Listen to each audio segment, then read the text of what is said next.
After 7 years of violent revolution, our American founders were well aware that political factions were most often used to divide and conquer the people.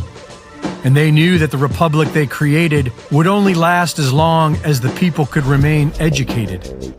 In 1816, Thomas Jefferson wrote, "If a nation expects to be ignorant and free in a state of civilization, it expects what never was and never will be." By the end of the Civil War, the two-party system became the norm.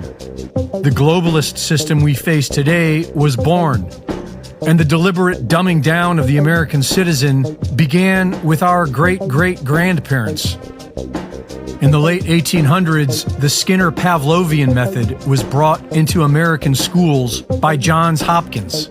These psychological methods allowed teachers the ability to program students' behavior in the same way that Pavlov did with dogs. In 1934, the Carnegie International Endowment for Peace published the Report on the Commission on Social Studies, which explicitly stated the goal of eventually taking away people's land, and noted that most people would obviously oppose this. The solution was to begin using the school system to recondition the minds of children. In 1976, the bicentennial year of the Declaration of Independence, 124 congressmen signed the Declaration of Interdependence, which stated that 2 centuries ago, our forefathers brought forth a new nation. Now we must join with others to bring forth a new world order. And it pledged to give children special attention in distributing a common education to suit their goals. By the 1990s, this globalist dumbing down system was perfected, and America began exporting it worldwide in what is known as outcome-based education. Starting in 2010, Common Core began in the United States. It outlined what students were expected to know at each grade level and enforced ways to assess those standards. Charlotte Iserby, author of The Deliberate Dumbing Down of America, has traced most of this agenda stemming from the Order of Skull and Bones at Yale, through both Republicans and Democrats, 2 wings of the same globalist bird, which understood that dumbed down people have a base desire for a simple dualistic choice.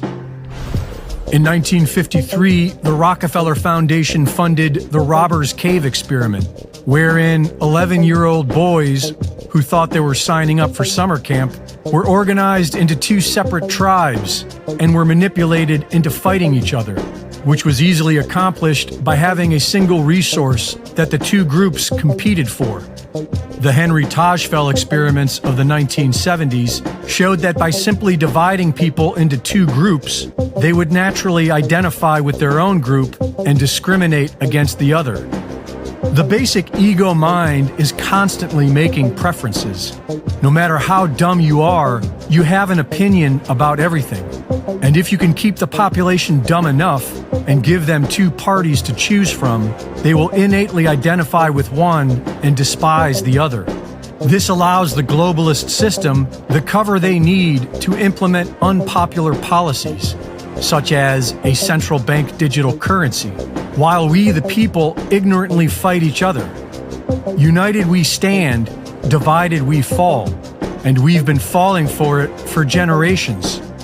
The American people have been so thoroughly dumbed down that we think freedom is the ability to choose between 2 parties working for the same control system. And we have been made so weak that we are afraid to even discuss the option of violence, which is most often the only remedy for tyranny. But if we were an enlightened people, we could simply unite together as one and just say no to the tyrants. The answer to 1984 is 1776. Reporting for InfoWars, this is Greg Reese.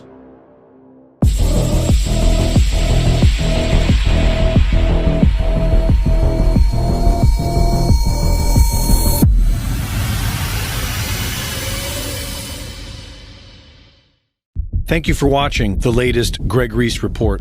Be sure to go to reesereport.com to To see my latest videos,